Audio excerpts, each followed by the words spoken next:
Salamat sa mapagpalayang pagmamahal. Welcome to our 365 daily devotion.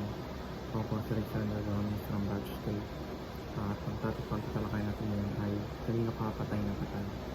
Ngayon po ang ating Bible verse ay tungkol sa Colossians chapter 3 verse 5. At buksan po natin ang ating puso at isip sa mga nakasalitan natin. Sinasabi dito na put to death, therefore whatever belongs to your earthly nature, sexual, immorality, impurity, lust, evil desires, and greed, which is idolatry.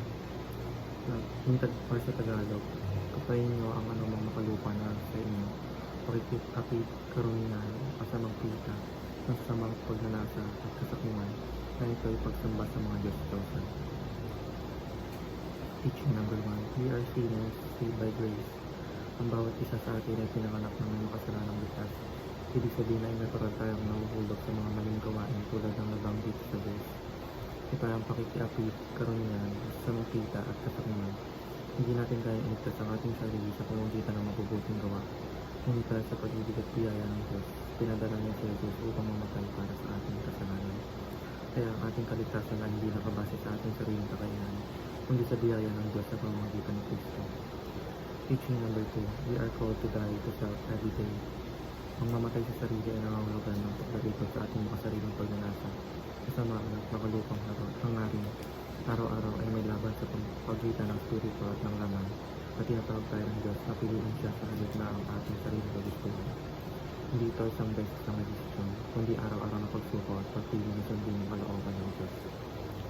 Teaching number 3, we will be made perfect at the resurrection. Habang nabubuhay pa tayo dito sa lupa, hindi pa tayo perfecto. Patuloy tayo nagkakamali at napupunan. Ngunit meron tayong pag-asa. Sa pagbabalik ni Kristo at sa muling pagkabuhay, gagawin tayong ganap at wala ng kasalanan. Sa panahon iyon, makakamtan na natin ang lubos na kamalanan at kaninisan ay pinakala ng Diyos para sa atin. Application ng laman. Die to self daily and surrender your will to God. Araw-araw, bago magsimula ang ating gawain, dapat ating panalangin na hindi ang ating sarili kagustuhan na ang mga babaw, kundi ang kalooban ng Diyos. Maaaring ito ay sa simpleng mga desisyon, pumili ng tama kaysa mali, magpakumbaba kaysa magmataas, at magpatawad kaysa magtanim ng galit. Ang pagsuko araw-araw ay tanda ng ating pagtitiwala sa Diyos. Application number 2, do your best in everything for God's glory. Kahit sa pag-aaral, trabaho, o simpleng gawain, dapat gawin natin ang lahat. Dapat gawin natin ang lahat ng may puso para sa Diyos, hindi para lamang mga punang papuri nila sa tao, kundi upang magbigay karangalan sa Kanya. Application number 3, depend fully on the Holy Spirit for empowerment. Hindi natin tayo magbago o magtagumpay sa sarili nating lakas. Kailangan natin ang kaipangyarihan ng banal na Espiritu upang mapaglabanan ang tukso, upang mamuhay ng may kabanalan, at upang mapanatiling tapat sa Diyos. Yun lamang po ang aming devotion. Maraming salamat.